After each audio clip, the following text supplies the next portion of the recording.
Hey everyone! So today I wanted to talk about a slightly more serious topic, and I wanted to talk to you guys about my experience with derealisation. So first, I just want to let you guys know this video is unscripted. I'm just pretty much going to be talking from the soul about my experiences with suffering from derealisation. So this has been, I don't want to say a popular or fashionable topic on YouTube, but it's been a topic that's been spoken about a fair amount in the last year, I would say, and that is people suffering from derealisation and depersonalization. Now, a lot of people refer to it as DPDR, which stands for depersonalization, derealisation, and that's usually the way that the disorder is referred to. So it can exist as a mental health disorder in its own right.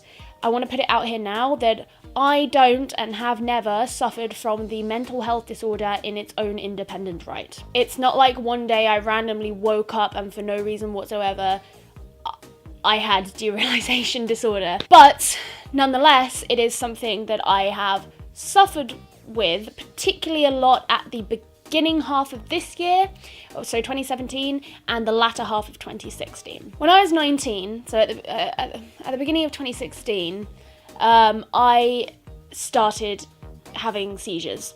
Fun times.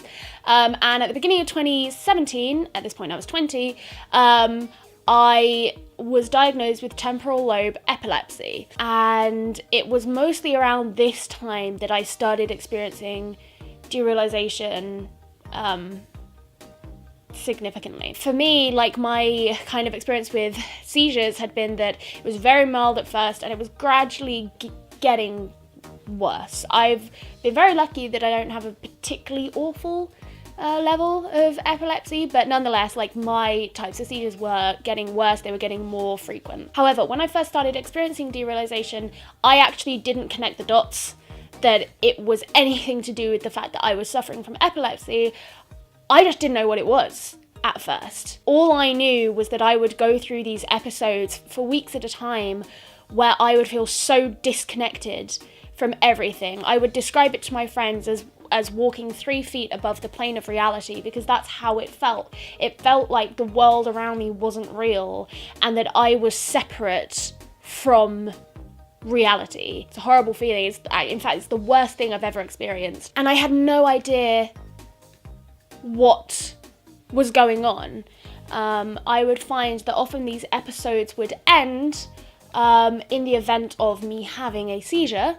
Sometimes they would start in the event of me having a seizure. I remember once it just ended straight out because I took a sip of alcohol and I felt myself just shunt back into reality. The most bizarre feeling ever. For a long time, I just sort of accepted it as something that was happening to me, and I hated it and I didn't know what it was.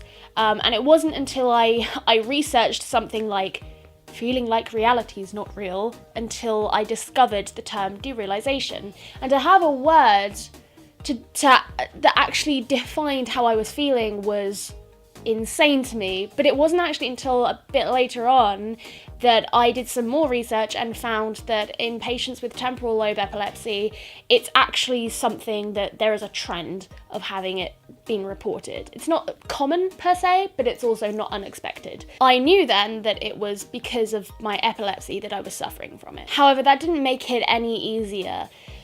The thing is, a seizure, people can see a seizure, people can understand what a seizure is, and you can tell people that you have seizures and they totally understand that. But if you tell people that you have derealisation, firstly, most people don't know what the fuck that is, but secondly, no one can understand what that is. I can put it into words, I can explain exactly how it feels for me, and it still will not express the significance and the severity of what it actually feels like to experience it. And that's the really frustrating thing for people who've suffered from DPDR and just any kind of type of derealisation, depersonalization, is that people don't understand what it's like, even if you use the exact string of words that you should do to describe it. So not to paint her as the poster child of this, because I don't think she'd actually want to be, but a lot of people know that Dodie Clark has spoken a lot about this issue, and I remember talking to her about it over Facebook, and she told me that she actually cried upon reading my description. So I'm going to try and find that description. I'm going to have a hunt through Facebook and try and find the description. I would describe it to my friends as feeling like walking 3 feet above the plane of reality. It just feels like you're so disconnected from the world and that the world isn't real. It also feels like your head's been filled with cement and you just feel so disconnected from everything, really sort of glazed over and unemotional and hollow, and it's horrible. Imagine the world is a 2D plane with X and Y coordinates, and yet somehow you've been nudged back into the third dimension Z plane as well. You're there, but you're not. I remember some days I'd wake up and feel normal and be so grateful, and I'd mention it to my friends and they'd be like, okay. I remember another way that I described it to someone was, if you imagine a room that doesn't have a ceiling, and balanced across the top walls is a ladder horizontally, and you are laid down on this ladder, and you can reach through it with your arms and you can touch things, but you're not actually in the room. You are an outsider who's just kind of trying to reach through this ladder. It's just constant analogies that properly describe how it feels, but if you haven't felt it, you can't imagine how serious that description is. It feels like cement or fog is filling your head. Your voluntary and involuntary sides of your brain separate and you take a back seat, and that it's like floating on another plane of existence waiting to come down, and that when you finally do, it feels like taking a drink after having been thirsty for ages. It feels like when you finally come back from it, it feels like taking a breath of cold oxygen, like in fresh air after being in a room full of smoke. I remember trying to describe it to people and getting frustrated with myself because I was putting it into words, but clearly they weren't getting it.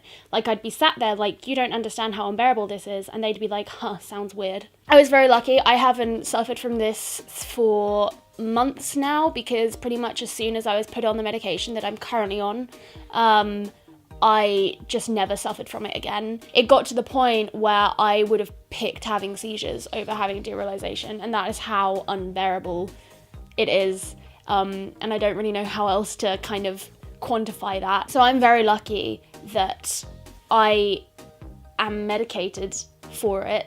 And I know that other people aren't quite so lucky. And if anybody watching this has suffered from this, is suffering from this, feel free to leave a comment. The fuck was that? Fucking hell. Feel free to leave a comment, and I'm more than happy to talk about it, because it's one of those things that really you do need to speak to people who have experienced it to properly feel understood. And that sucks, but it's the truth. But yeah, I just kind of wanted to talk about my experience with derealisation, because I've spoken about my experience with epilepsy, but I think that's a lot more of a objectively understandable thing. Derealisation is scary. It's the worst thing that's ever happened to me, and it's something that I don't too much feel like I can talk about, because it was essentially a side effect of my epilepsy, and therefore not the main thing that anybody was ever focusing on. So yeah, serious video, serious. Thank you guys so much for watching, and I will see you next week. Stay classy, San Diego.